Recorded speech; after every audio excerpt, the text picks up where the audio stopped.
History remembers names like Alexander the Great, Julius Caesar, and Napoleon. Their victories are taught in schools, their statues stand in cities, and their legends have survived for centuries. But what if the greatest military commander who ever lived wasn't one of them? He wasn't born a prince. He didn't inherit an empire. He wasn't even the son of a nobleman. He was the son of a blacksmith from the windswept Mongolian steppe. Yet this man would lead armies across nearly 5,000 miles, crush kingdoms from China to Eastern Europe, defeat enemies who outnumbered him, and orchestrate some of the most brilliant military campaigns in history. Historians have called him one of the greatest strategists the world has ever known. And yet, outside of history books, almost nobody remembers his name. His name was Subutai. This is the story of the forgotten general who helped build the largest land empire in human history. Chapter 1, A Boy Nobody Expected. Long before kings trembled at the sound of Mongol horses, Subutai was just another boy growing up on the endless grasslands of Mongolia. He was not born into wealth or power. His father was a blacksmith, a respected but ordinary craftsman whose hands shaped iron instead of ruling kingdoms. Unlike the sons of tribal chiefs, Subutai had no noble blood, no powerful family, and no reason to believe that history would ever remember his name. Life on the steppe was unforgiving. Winters could freeze entire herds to death, while summers stretched across endless plains with little shelter from the burning sun. From childhood, survival depended on endurance, discipline, and the ability to adapt. Boys learned to ride almost before they could walk.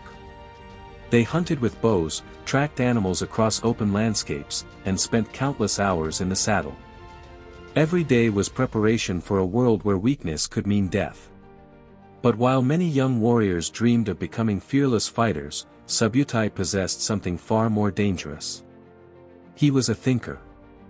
He observed the land, watched how people moved, noticed patterns others ignored, and understood that battles were often won long before the first arrow was fired.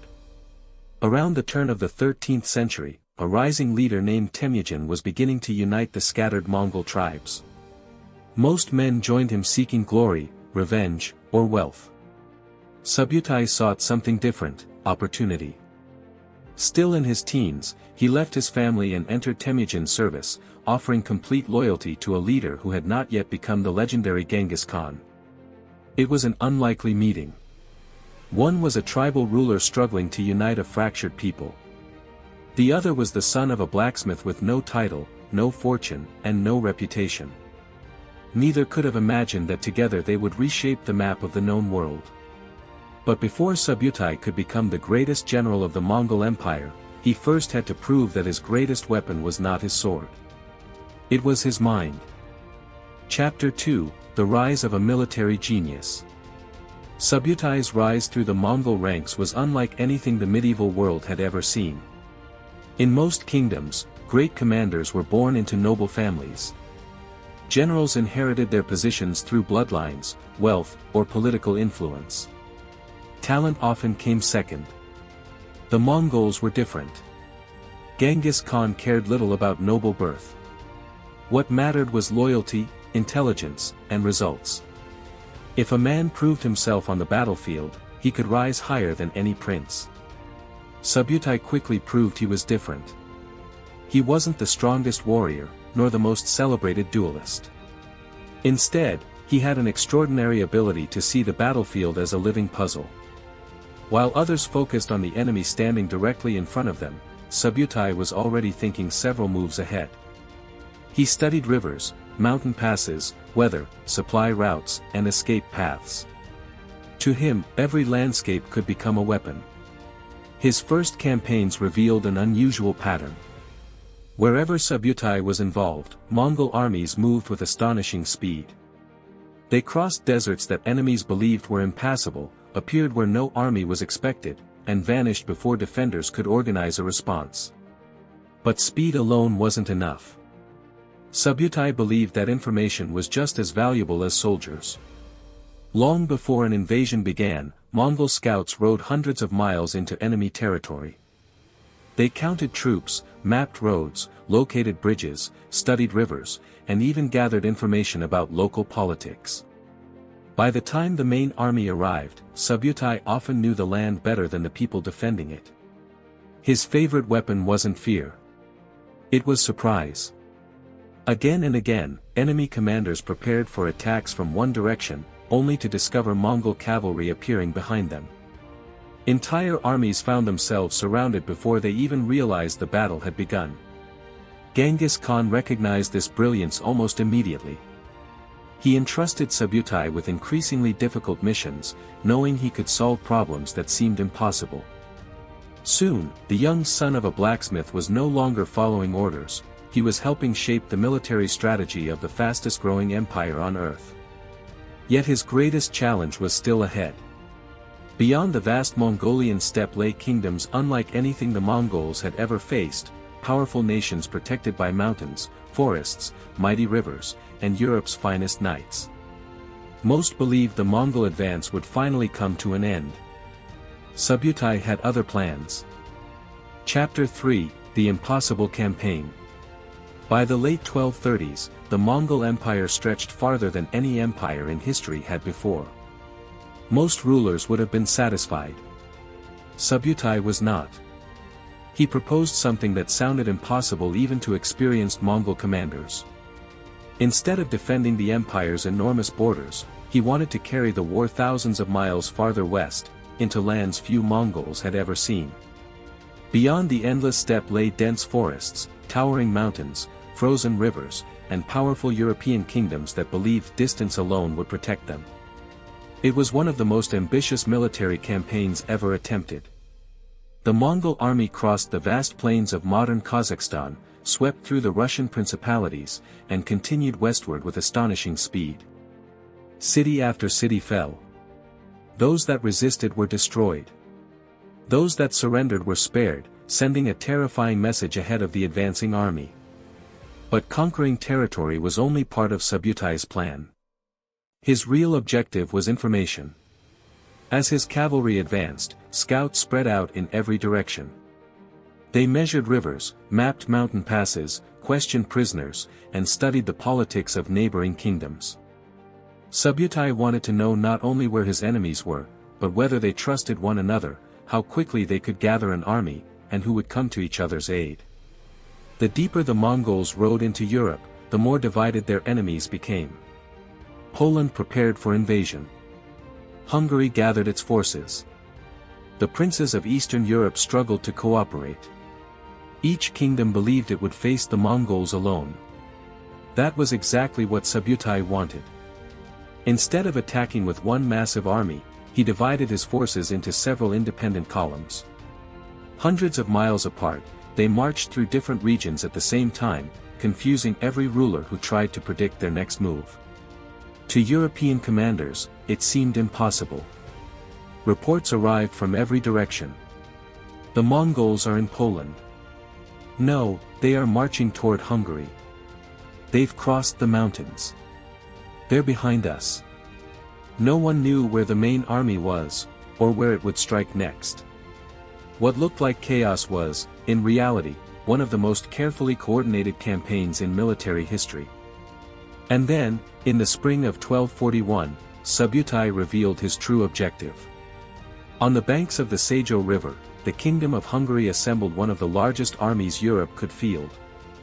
There, one of history's greatest military masterminds would face his greatest test. Chapter 4, The Battle That Shocked Europe. On the night of April 10, 1241, the Hungarian army believed it had the advantage. King Bela IV had gathered tens of thousands of soldiers and established a massive fortified camp near the Sejo River, confident that the river itself would slow the Mongol advance. A sturdy bridge offered the only obvious crossing point, and heavily armed defenders waited for any attempt to force it. To the Hungarians, the battlefield seemed perfect. To Subutai, it was exactly where he wanted them. As darkness covered the valley, Mongol forces launched an attack against the bridge.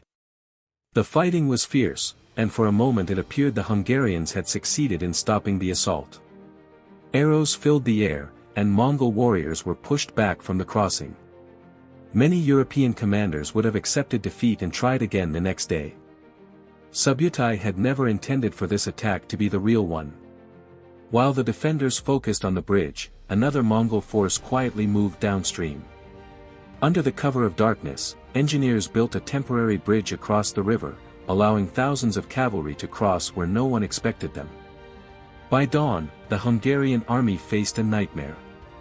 Mongol warriors were no longer in front of them. They were behind them. The trap had closed. From multiple directions, waves of mounted archers surrounded the camp, unleashing a relentless storm of arrows. Every attempt to break out was met with fresh attacks. Confusion spread through the Hungarian ranks as commanders struggled to understand how the enemy had appeared on both sides of the river. Then Subutai made one final move. Rather than sealing the encirclement completely, he deliberately left what appeared to be an escape route. Panicked soldiers rushed toward the opening, believing they had found salvation. It was another illusion. As the fleeing army squeezed into the narrow corridor, Mongol cavalry struck from both sides. What looked like freedom became a killing ground. Order collapsed into chaos, and the Hungarian army disintegrated. By the end of the battle, one of Europe's strongest kingdoms had been shattered. News of the defeat spread across the continent with astonishing speed. Churches rang their bells. Kings gathered emergency councils. Entire cities prepared for an invasion they believed could not be stopped. For the first time, Europe understood that the Mongols were not simply fierce horsemen from the east. They were fighting a commander whose understanding of strategy was centuries ahead of his time. And the most frightening part. Subutai was not finished yet. Chapter 5, Why Nobody Could Stop Him. The victory at Mohi was not a miracle. It was the result of a military system that Subutai had spent decades perfecting. Again and again, his enemies made the same mistake. They believed the Mongols won because they were faster, more ruthless, or simply better horsemen. But speed was only what people could see. The real weapon was planning. Months before a campaign began, Subutai's scouts spread across entire regions disguised as merchants, travelers, or diplomats. They mapped roads, measured rivers, identified mountain passes, counted enemy troops, and learned which rulers trusted, or hated, one another. By the time the Mongol army arrived, the battle had already begun. Subutai also understood something that few medieval commanders did: a single army was predictable. So instead of marching as one massive force, he divided his troops into several independent armies. Each column could travel hundreds of miles apart, yet all of them moved according to the same plan. They struck different targets simultaneously, cut supply lines, and reunited at exactly the right moment. To his enemies, it looked impossible. To Subutai, it was simply coordination. Communication was another of his greatest strengths. Mounted messengers raced between armies day and night, carrying orders across astonishing distances. Every commander knew not only his own mission but how it fit into the larger campaign. This allowed the Mongols to fight as if thousands of soldiers shared a single mind. Subutai also mastered psychological warfare. He wanted to defeat his enemies before the battle even began. Sometimes he allowed survivors to escape so they would spread terrifying stories of Mongol victories. Other times, he attacked from unexpected directions, making his forces appear far larger than they really were. Fear traveled faster than his cavalry, and many cities surrendered without a fight. Yet perhaps his greatest innovation was flexibility. Most medieval armies followed rigid plans and struggled when conditions changed. Subutai expected the unexpected. If a bridge collapsed, he built another. If an enemy refused battle, he cut off their food and forced them to move. If a direct assault was too costly, he waited patiently until the perfect opportunity appeared. For him, every obstacle was simply another problem waiting to be solved. Centuries later, military historians would compare his campaigns to the principles taught in modern war colleges.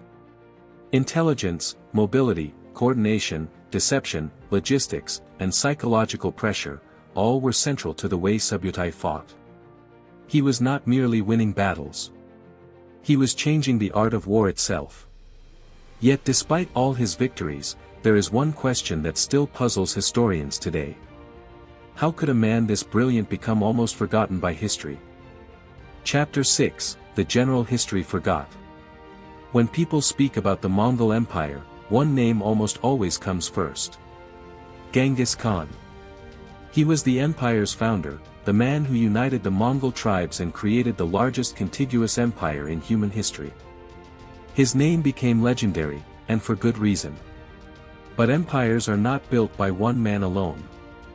Behind many of Genghis Khan's greatest victories stood a commander whose brilliance rarely appeared in the spotlight. That commander was Subutai. Unlike kings and conquerors, Subutai never ruled an empire. He never claimed a throne, founded a dynasty, or sought personal glory. His purpose was simple: to win wars. And he did it better than almost anyone in history. Over the course of his remarkable career, he led campaigns across thousands of miles, defeated dozens of armies, and helped expand the Mongol Empire from the Pacific Ocean to the edge of Central Europe. Few generals in history operated across such enormous distances while maintaining the level of coordination and precision that Subutai achieved. His influence reached far beyond his own lifetime. Military thinkers have studied his campaigns for generations because many of the principles he relied on, rapid maneuver, coordinated multi-front operations, intelligence gathering, deception, and logistical planning, remain fundamental to warfare even today. Yet outside academic circles, his name faded. Perhaps it was because he never wore a crown. Perhaps it was because history tends to celebrate emperors more than the men who made their victories possible. Or perhaps the greatest strategists are often remembered not for themselves, but for the leaders they served. Whatever the reason, Subutai deserves to stand alongside history's greatest commanders, not in the shadow of Alexander the Great, Julius Caesar, or Napoleon, but beside them. Because while those men built legendary reputations, Subutai quietly accomplished something extraordinary. He transformed warfare into a science of planning, coordination, and precision. He proved that intelligence could defeat numbers. That preparation could overcome distance. And that one man's vision could reshape continents. Today, his name is unfamiliar to millions. But every time historians debate the greatest generals who ever lived, Subutai's name always returns. Not as a forgotten warrior, but as one of the greatest military minds the world has ever known. And perhaps it's time the rest of the world remembered him.